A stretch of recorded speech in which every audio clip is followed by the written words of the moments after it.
Here we are with Let's Talk Autism. I'm Nancy Alspaugh-Jackson. I'm Shannon Penrod. And I'm glad to be back. And I you know. did such a great job on your own last week. Well, thank you.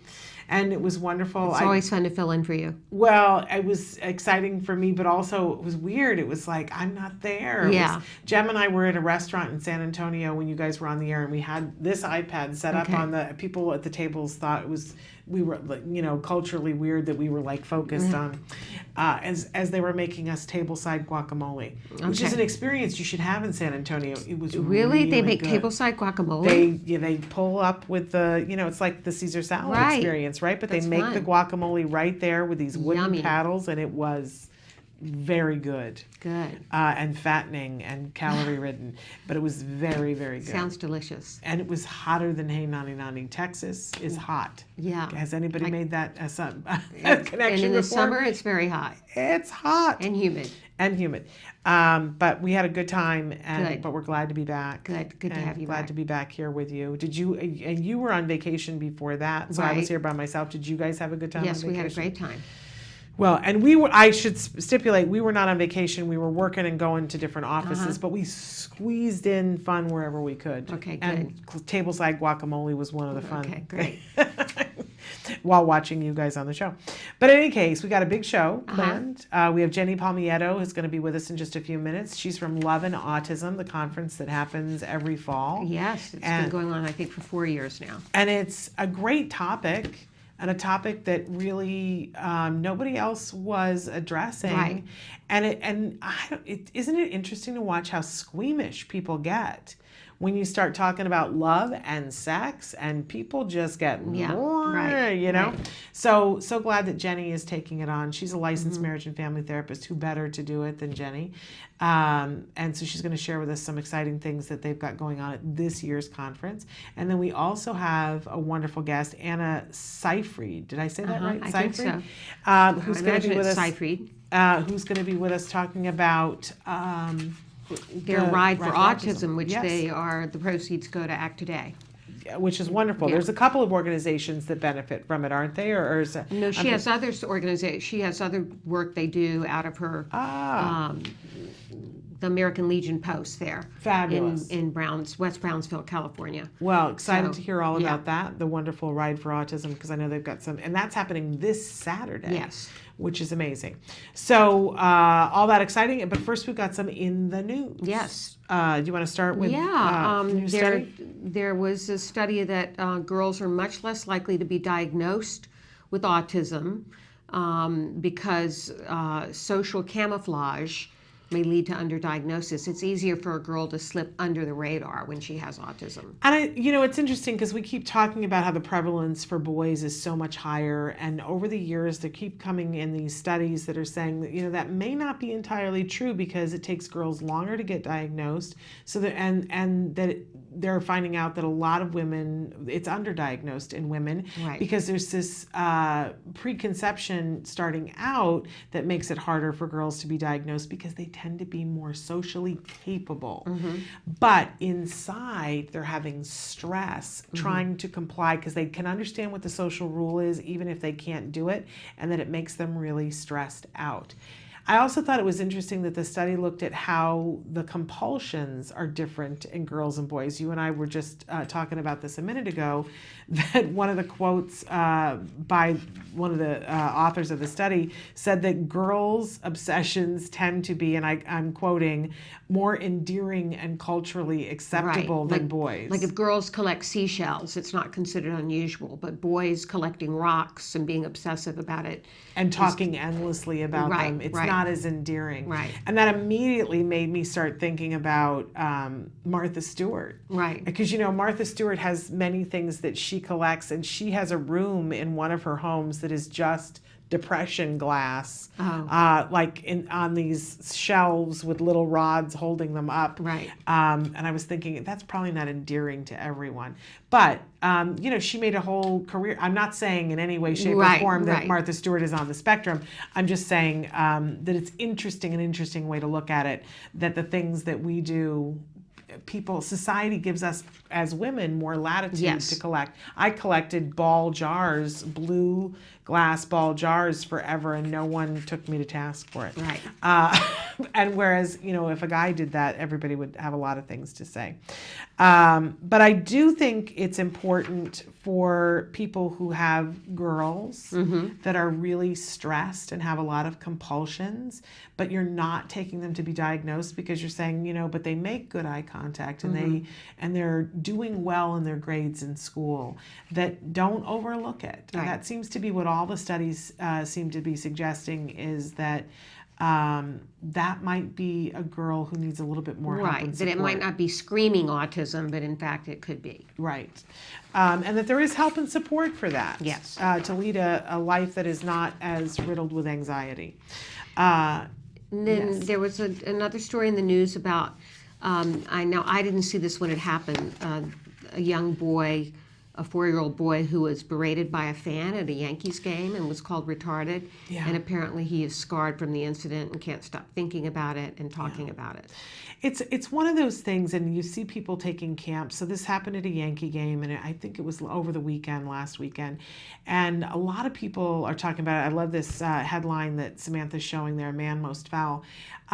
So, and there's 2 sides to every story, and there's usually 5 sides to every story. But they were watching the game, and this is a little guy. He's 4 years old. Just a tiny And boy. he, the mom thinks that he must have kicked the the seat, chair yeah, the of the chair. guy in front. And let's be honest, he probably kicked it more than once, because then this guy turned around and she caught it on her phone, and he just a torrent of foulness to a 4-year-old boy, and he used the R word and said, "What are you?" The R word, And use the F word too. and it was over the top, his reaction.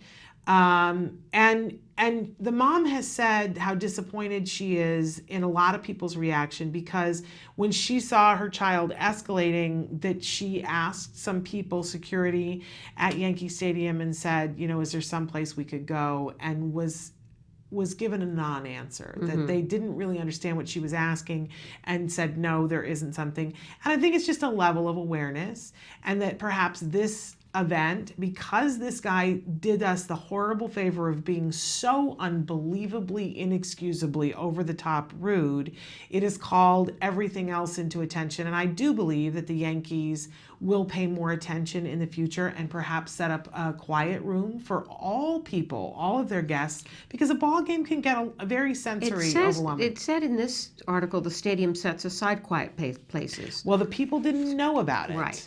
So, we see this a lot. You can put a whole lot of time and effort into making something happen, but if you don't have the awareness and train your staff, how would they know?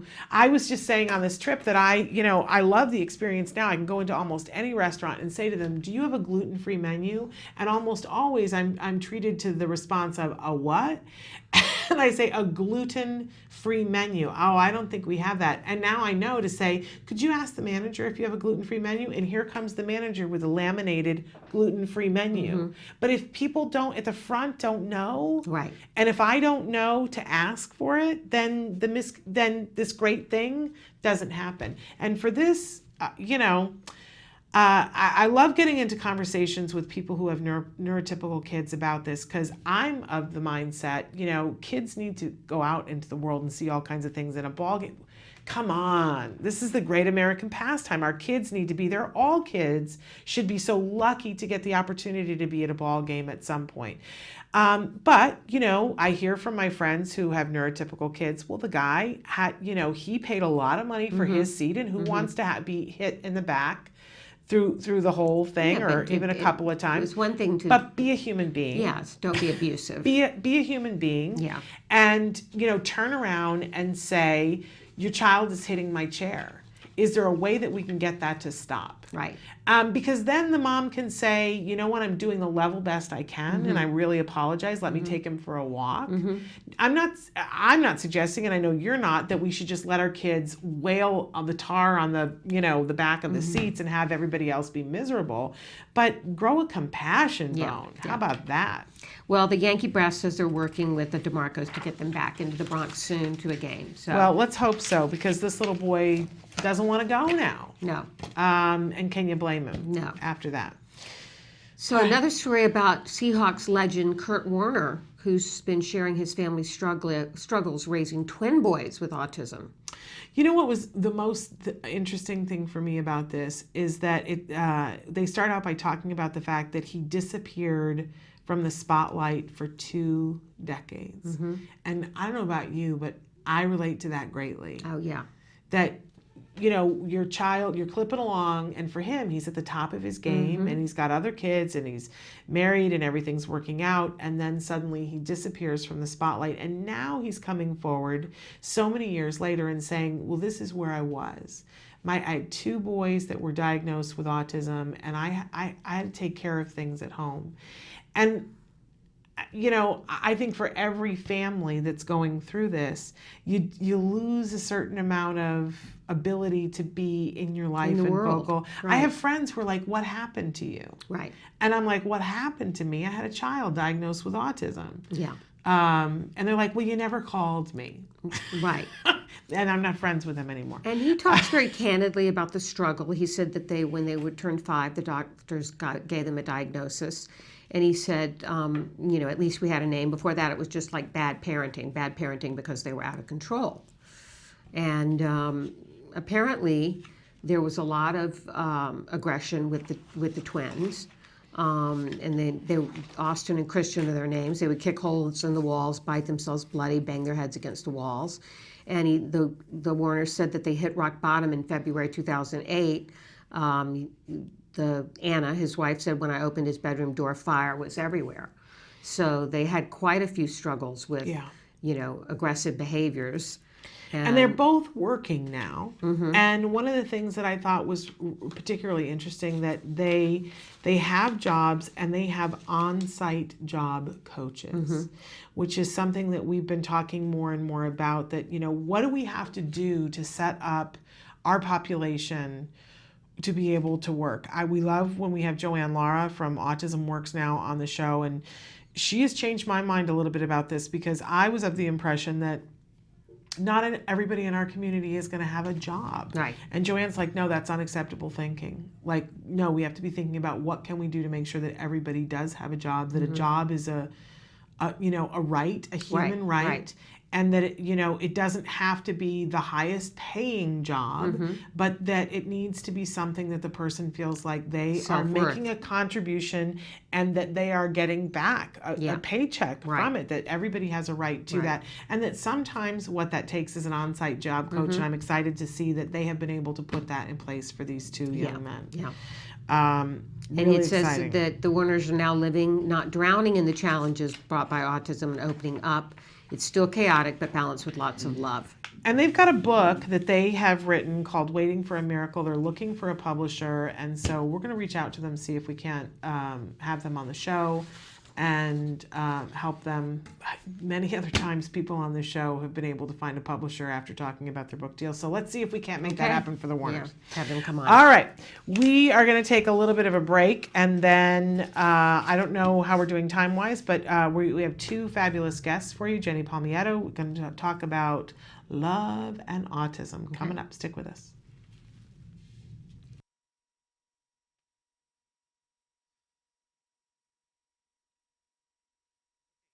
Nobody ever asks a kid with autism, what is it you'd really like to do?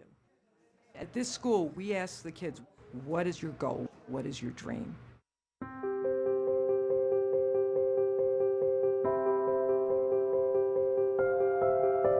Exceptional Minds is a vocational training program for young adults on the autism spectrum who want to have careers in computer animation and visual effects.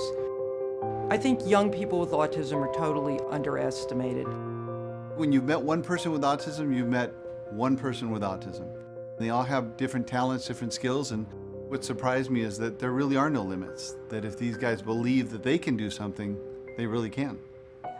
It's estimated that 90 to 95% of young adults with autism are unemployed or underemployed. A lot of young adults still live at home. A lot of them suffer from depression and are very isolated from the rest of the world, and the opportunities for them are very limited. We want to develop careers for our young adults. Our full-time program runs 3 years, at the end of which we have job placement and job coaching. We have a work readiness program. We also have our own in-house studio so that when our students graduate, they can do on-the-job training and work on real projects. We outsourced about 30, 40 shots to the team here. They did fantastic work that we can put into a movie and be proud of it. It's great. I mean, we want to do it again. The studio is their first step into the professional world, the first step in their new careers as digital artists. The whole purpose is to get the students out into the real world. We all have the same dreams. We want significance, dignity, and purpose with our lives. We have an opportunity to give those 3 words to every single student at this school who will actually be able to go out and participate in the dream. This is my first full-time, full-paying job. I primarily work in After Effects. I learned After Effects at Exceptional Minds. It seemed like a good place for me to fit in because I was interested in animation. Right from the first day that Nicky set foot in our company, he was producing work for us. We saw what level of professionalism is being instilled in them from the very beginning. This was the first opportunity where Nicky could combine something he loved to do with something he was really, really good at that could eventually lead to employment. When we first met Kevin, he was working at a supermarket bagging groceries, and they said he would never amount to anything else. I work at Stargate Studios, and I'm a junior compositor. I mainly do like rotoscoping right now, and I'm still learning. I think that you find great talent in the most amazing places. The students at Exceptional Minds have had a fair amount of training to get them ready for the visual effects environment. If it wasn't for Exceptional Minds, I might still be at the supermarket, and I might be living at my parents' house. Everything's changed. Nicky has purpose. It feels like I'm a member of society now. He's capable of making it on his own. Once you get inside, you see what's really happening there, you immediately want to be a part of it. It's the dream factory, you know, the movie business, and if you can connect people with their dreams, then the magic happens. At Exceptional Minds, we like to say that we are changing lives one frame at a time.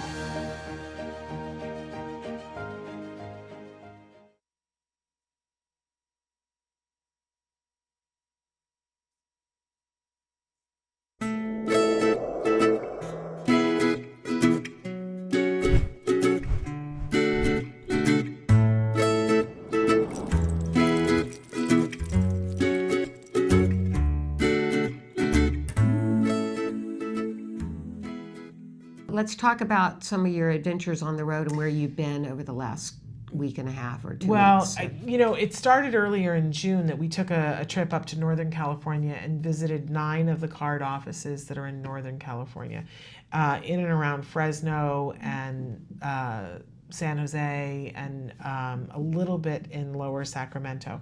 And that was fascinating, and it really opened my eyes because each office is so individual, and yet there are running themes there because they're card offices, and it's a little bit like coming home to an apartment that looks completely different, but you recognize all the tchotchkes. Right. It's a little bizarre, and the people were just amazing. So we came back so inspired from that, and then we left here like 2.5 weeks ago. We went first to New Mexico and visited the folks in Santa Fe, and we had an opportunity to meet along the way some people who've been on the show before that I'm going to have more information about it, to talk about autism in the classroom.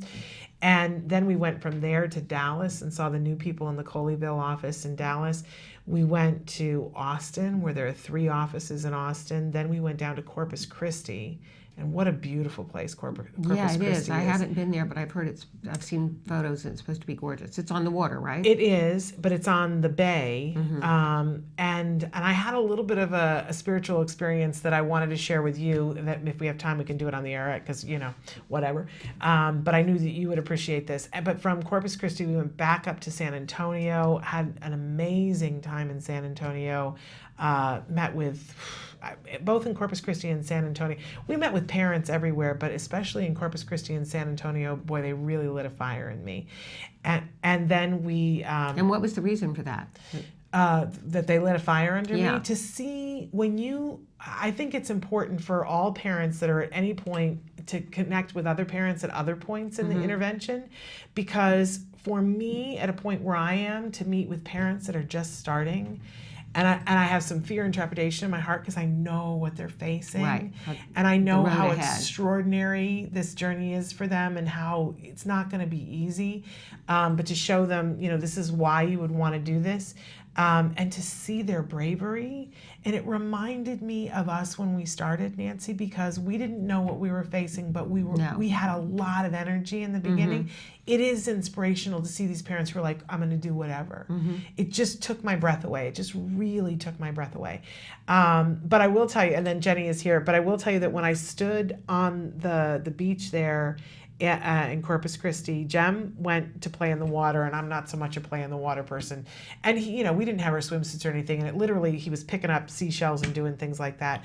But I was watching the seagulls. And in Corpus Christi, the wind is intense. And apparently it's all the time intense. There's intense and then really intense. And I don't know what it was on the day that we were there, but I love seagulls. And I love to watch seagulls, and I love the book Jonathan Livingston's Seagull, but the seagulls were hanging in the wind in a group and flapping, and they looked like they were on like a coat hanger, right, like like a mobile almost. Yes, Yeah. and they were flapping in the wind, and I was like, I don't know that I've seen that before. And then one of them would break off and try to head out over the water. Well, the wind is coming off the water, so they're heading directly into it, and they're struggling because they're little birds, they're not strong birds, and so they would try to get out, and some of them would get a little bit out over the water, but the wind would propel them back, and if they went a little to one side or the other, the wind just threw them back into the group.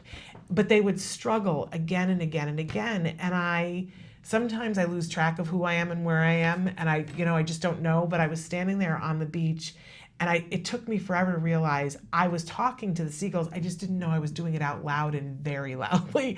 And I was standing there on the beach saying, you can do it. You can do it. Don't go to the left. Don't go to the left. No, keep trying. Because every once in a while, a bird would get out there. Right. And I found myself crying. Right. And because I just related. It was a metaphor. Totally. And I thought, this is what it's like for all of us, that, we're in a group, and it's like, you can do it, you can do it. And somebody makes a break for it to get as far as they can, and they get pushed back. Right. But they gotta, it was in their nature to keep trying, and they exhausted themselves. And I don't know how often in Corpus Christi a bird gets out over the sea, but you knew that it was in their nature, that they were like, but we're going to keep trying. And I, was screaming and yelling and going, I believe in you. I know you can do it. And then I realized people were looking at me and thinking that I needed to be carried off to the nut farm. Okay. But I get it. I get the metaphor, and I get how it was emotional for me. It was really emotional for me. And just, to have that moment in amongst of a lot of travel, to just stop and see that.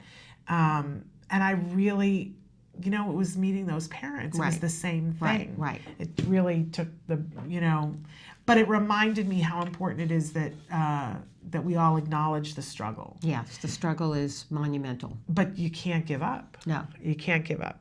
So anyway, we're going to take a break, and we're going to come back with Ginny Palmilla, Love and Autism. Yes.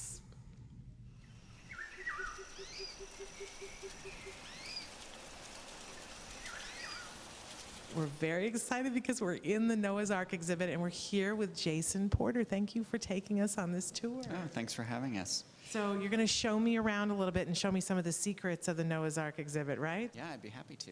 Cool, let's go.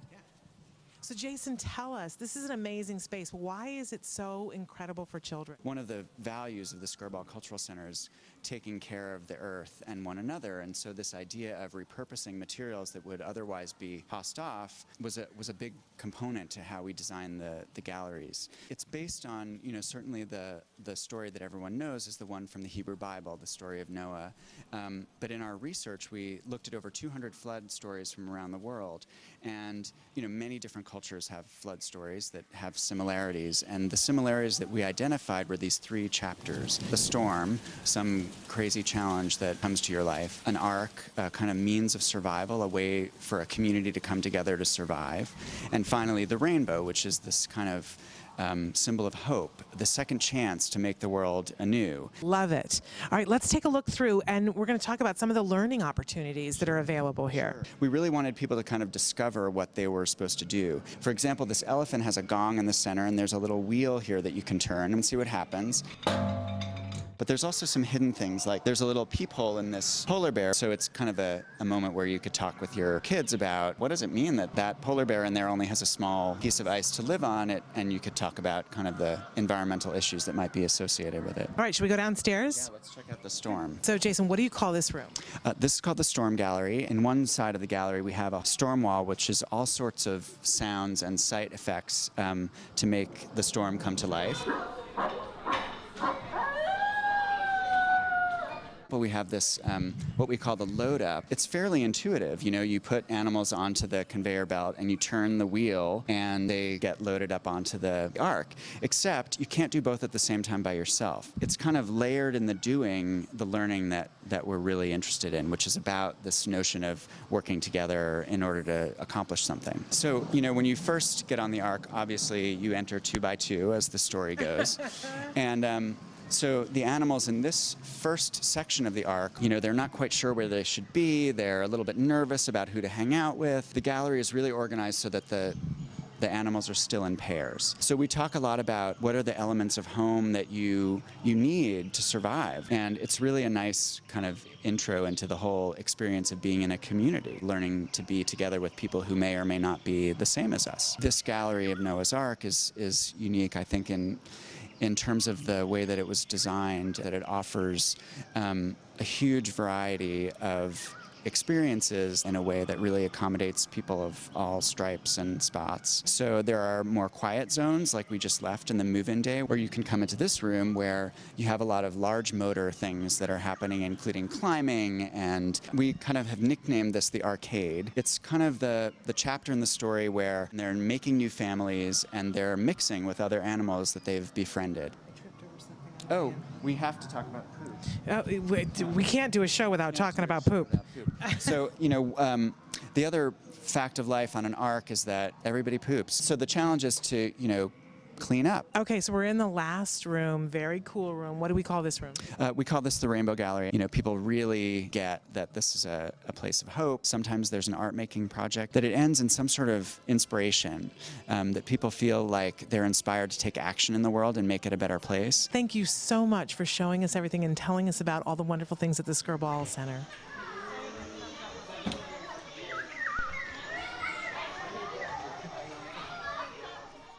Welcome We're back. I'm so We're busy joined by, as promised, Ginny Palmilla. Yes. That's from Love and Autism, which you're now going into your 4th year. Congratulations. Thank you. Thank you for having me. Well, we're excited. This is the first time that we've had you in the studio. We've had you on via Skype. Yes, and it's nice to kind of be able to do this a little bit more personally. Right. Yeah, it's very fun to have you here. I feel like I've known you for a long time, but this is the first time in the room with you. Right. So it's a conference that takes place each year. This year it's September 30th through October 1st.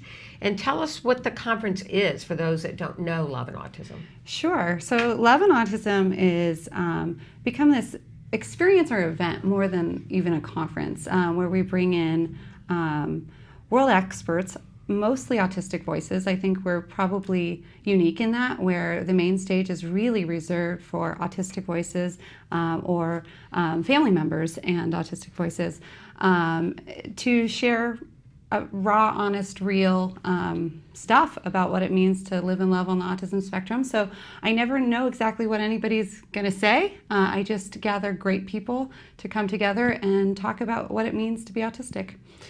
Which, we didn't really say, but you are a licensed marriage and family therapist. So I was saying before, who better to be able to do this? You are also somebody who does EFT and RDI. Yeah. And for people who don't know what those are, can you briefly describe? Yeah. So RDI is Relationship Development Intervention, and that is a model of therapy where it's based on the guiding participation relationship, which means that there are experts in this world and people apprentice under experts. And this starts from very early on, 6 months. We're reaching out to those that we already deem as experts.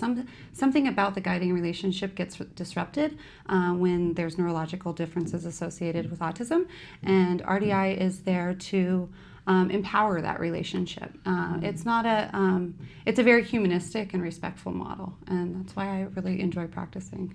Fabulous. So Yeah. who better to be able to do this kind of a conference? What made you say, okay, I want to, because this is a topic that everybody should be talking about, but we were saying before, people get squeamish when you start to talk about love and potentially sex, and then you throw the word autism in there, it seems like everybody gets a little, oh, I'm afraid. Well, and I think that the reason I started it was really for the parents that I treat. And it was this core group of people, and I thought, I'm tired of the conference offerings I'm getting, and I understand that you're tired of the stuff that you're receiving as well in the larger community, and I think I can do it better. So, we kind of started brainstorming together and came up with this idea that relationships are under-discussed. There's tons of myths related to people on the spectrum not wanting, desiring, or being successful at relationships. And I'm going to say our first year was good.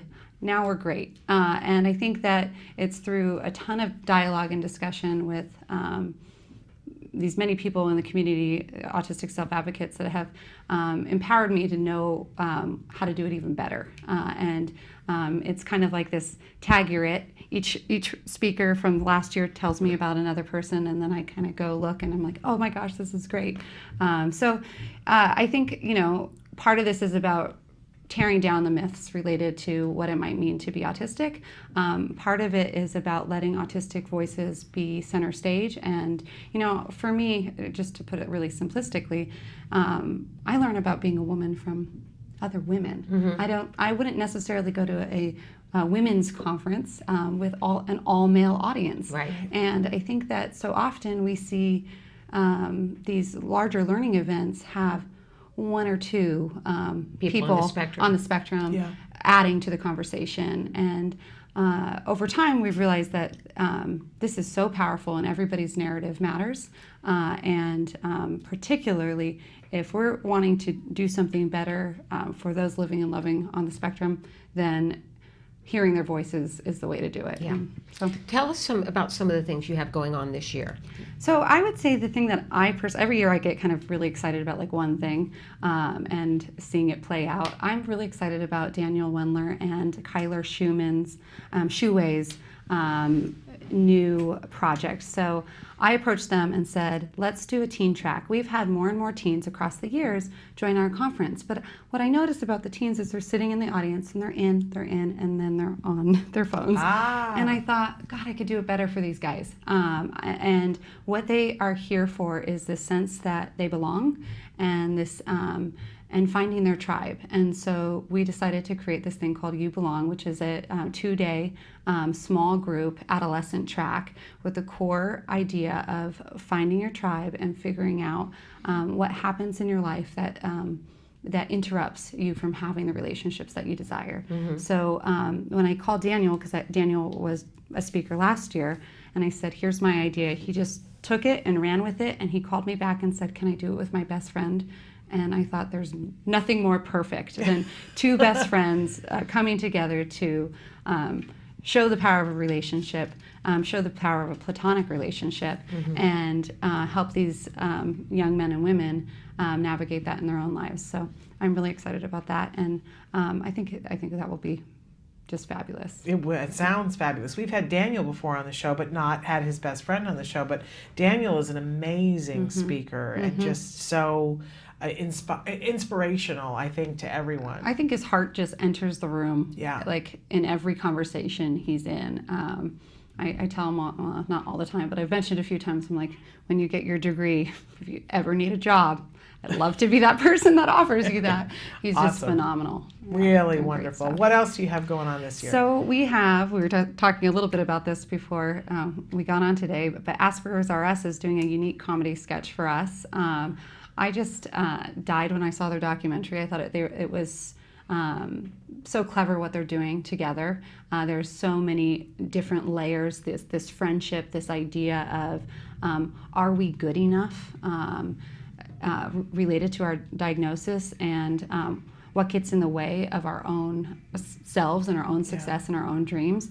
And I just felt like they were perfect for this event. And so when I contacted this group, and Noah said, hey, we'd like to develop a unique comedy sketch for you guys, and then we'll do a panel, I thought it just sounded perfect. So I assume it's going to be on relationships.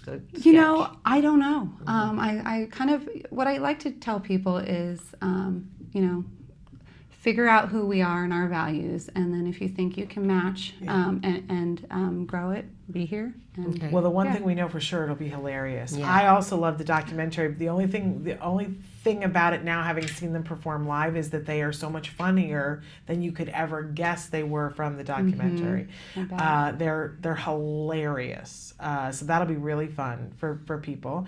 You've also got John Elder Robeson. Yes. That's a very big get. His wife, you know, Mary Pat. And his son, Jack. So that was something new that we decided to do this year, was have full families together, having this dynamic conversation. And John was kind of helped me shape that idea. I had invited him, and I'd known I wanted to do a little bit more groups and that sort of thing. And he said, I had invited John and his son, and he's like, how about Mary Pat coming? Yeah. Yes, let's do this. Let's have a whole family discussing neurodiversity.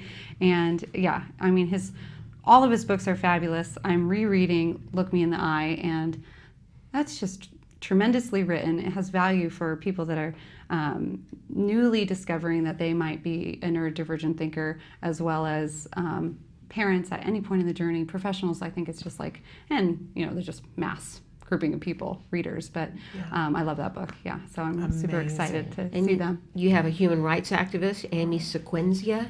Yes, so Amy is a non-speaking, powerful activist in both disability rights and autistic rights, and she's also a poet. Her voice is just so strong, and she's really helps at least me question what aspects of myself or even my practice still hold on to ableist beliefs, and how to explore that and how to revise that in some ways. And I think that this is one of the things that I know about particularly our event, is that I want it to be comfortable for everybody. It's not just for autistic people. It's for parents, for professionals, for people that are checking many boxes. And I think that Amy is going to allow people into her own experiences. And first, for those that have emergent communicators or children that are having trouble in verbal communication, this is this example of a woman that has grown herself into this leader in our community and in the disability rights community. And what a powerful example. I think role modeling and mentorship is so important in any sort of journey that we're on. And I think she's going to serve to be an emotional and wonderful example for so many. Well, one of the things I love is that you have 4 different tracks. And people always have tracks at conferences, but you're doing this in an entirely different way that I think is so smart. That there is a do track for people who want to, be actually doing something. I know there are times when I go to a conference and I'm sitting there and it's just like, oh, it's talk. And I'll get to a level of anxiety if I don't have a chance to do it. So I love this. You've got a track that's about learning, people who want to do that, people who want to connect, which I'm sure is a lot of people coming to this conference, that they want to connect with other people, and the track about belonging, that's the teen track. Absolutely. So we decided, we ran through this idea that maybe each speaker isn't for everybody. And, last year we had, for the first time, a quiet and a movement room that were just beautifully organized. And I noticed people would go in there, and part of it was when I felt like they didn't connect with the main stage speaker. And so when we started kind of thinking about what type of tracks, the first thing is do what other people have done. The early diagnosis track, the late diagnosis track, or whatever it is. And we just thought, that's not it. The tracks are for people that want a smaller experience and to customize their experience. And so we thought about all the different ways people learn and deepen their emotional experience. What we find is that, people think that they're coming to get all these practical tips, and what they end up leaving with is just a whole lot more motivation to live the lives of their dreams and to go after whatever it is that they set themselves up to do, whether it be additional relationships or growing their own passion in their lives. So we kind of are looking at love as a broader context or concept, just loving yourself, loving your life, and it's a being neurodiverse. Wonderful mission. And once again, it's September 30th to October 1st. How can people find out about it and register? Yes, so www.loveandautism.com is our website. We do have we are regional center funded. We have a stipend available. If you go on our website, you can find the vendor code that will allow people to come for less money. Most California regional centers have some sort of stipend, so that's a way to get there if for those that are consumers or their parents are consumers. And there's also the ASA offers something called the Stauffer Foundation Grant, and this is for the San Diego County, which is kind of a large county. They can go for free if they apply for this grant. It is an amazing resource for our local community. And we have discounts, and honestly, we want those that want to be here and need to be here, and anybody can find our email address on the website, and if they have some sort of specific situation that they need some support to get there, we help people along that way. Okay, great. An amazing conference. So again, the dates on that, September 30th to October 1st, go to loveandautism.com. And the "and" is spelled out, not the "and." A-N-D. Yes. Thank you so much Ginny. for coming in and for doing wonderful this. meeting Finally you. having you here in person. Awesome. All right, thank you so much. We're going to take a break, and then we're going to be back with Anna Seifrid talking about the Ride for Autism. Stick with us. Awesome. It's always fun, because whenever someone asks, I run away in fear. We're Asperger's or Us. It's true, we're the first comedy troupe composed of people on the autism spectrum. So if we're not funny, blame it on Ethan's disability. You should come to what might be our last ever show. We'll be able to do material that we've worked on but haven't performed yet, and also it'll be really, really silly.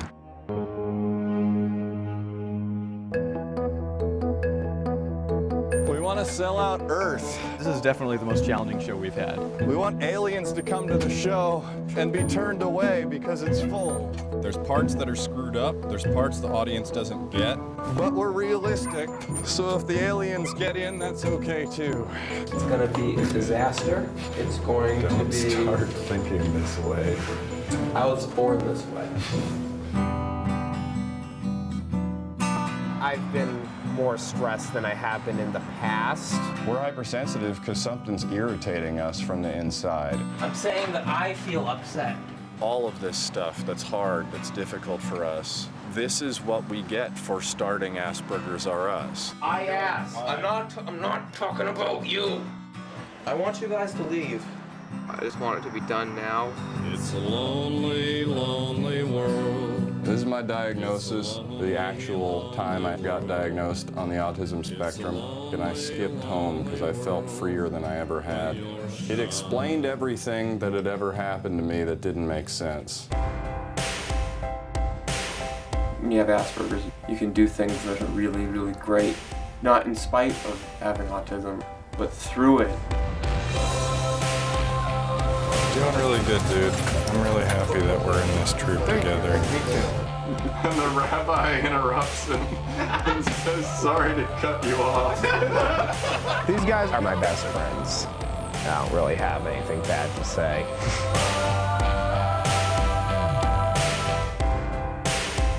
This gazebo has the stupidest sign, because what the hell else are you gonna do in a gazebo? I'm a rebel without a cause, baby.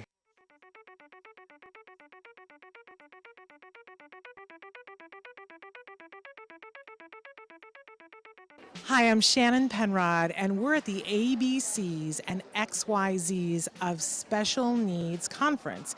And this year, for the first time, they've got something really remarkable. It's the Entrepreneurial Boutique. These are all items that have been made and are being sold by individuals who have special needs. So we're going to do a little shopping and talk to some of these fabulous entrepreneurs. Come on. My name is Molly Rarick, and I'm founder of Breed's Gift. We're a nonprofit that serves teens and adults with special needs, like Chase here. We were founded in 2013 and serve people in the Conejo Valley, Santa Barbara, and LA.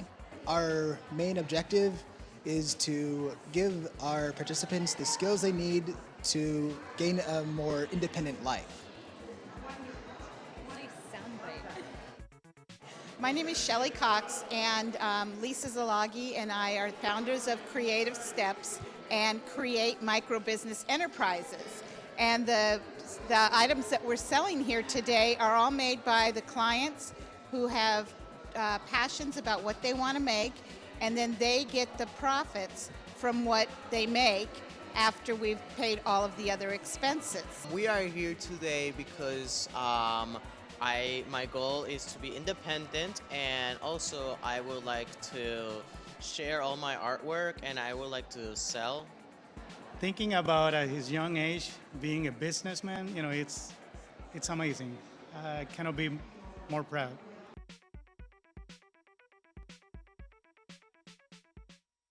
And we're back with Let's Talk Autism, and right now we have a special guest joining us by Skype, Anna Seafried. Hi, Anna, how are you? Hi, how are you? I'm great. You're from the California West Brownsville area. Yes. And you are married to a veteran. You have a 9-year-old son who is on the spectrum. And you're a physical therapist, and you volunteer as an auxiliary member at the West Brownsville American Legion Post 940. And you came up with an amazing idea that has raised so much money for Act Today. Can you talk about the Ride for Autism? Yeah. When my son was diagnosed, about 5 years ago, I decided that I wanted to do something to raise money for autism awareness. So I came up with the idea of holding a motorcycle run based out of our local Legion chapter, Legion Riders. So I took the idea to their meeting and proposed it to them, and we decided that it was a wonderful thing. There wasn't one person in that room that wasn't affected by autism or knows somebody affected by autism. So we started to organize the ride that year, and in 4 years' time, we've grown it into a pretty large event, not only just for the ride itself, but it's become into a big community event that we host every year. Yeah, and let's talk about the money you raised this year. Can you give us the total? Which is just astounding. Our event was July 8th this past month, and we raised $18,390 with all proceeds going directly to Act Today for military families. Which is just so fantastic. And there we see a check with your group. Just amazing. And tell us, did this just kind of develop on its own, or how did you develop the idea over these last 4 years to grow it? Well, it started just as the ride itself the first year, and we created the ride, and we had a Chinese auction that day, and just tried to open it up to the community. We decided to have a band play out on our deck that first year to try to get more people to come, not just bikers, you know. So the first year that we had it, not a whole lot of people participated that we had expected to, with it being our first run. We only had about 35 bikes that participated that year, but lots of people had said if the benefit itself had incorporated, you know, autism and some other military aspect, then they would have participated. So that's when we went to the internet to find military-based autism charities and came across Act Today for military families. And I think once we did that and promoted it as a military/autism benefit, it really just kind of took off from there. You know, we had more bikers every year participating. From that first year, 35 bikes showing up, to this year we had 137 bikes show up and register. And we're seeing a picture right now of all the motorcycles lined up. And Yeah. I gotta ask, and tell us, how do you say your last name? I don't want to mess it up. It's Seyfried. Seyfried, okay. And it's just amazing to me. Here you are, one person, and you have this idea, and you've made such a difference. And that makes such a difference in so many people's lives. Is there anything about this? I'd love to think that it helps you in some way as well. Have you gotten anything out of this? Just the gratitude of being able to do it, honestly.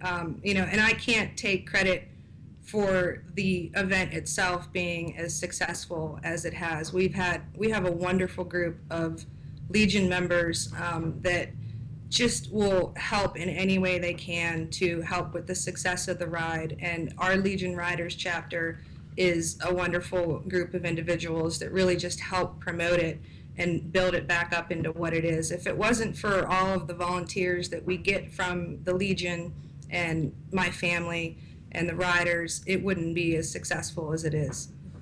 Well, you're a great example of how somebody can start something on a small scale. Yes. We always are encouraging people to help Act Today, do something grassroots, and we call that Act Across America.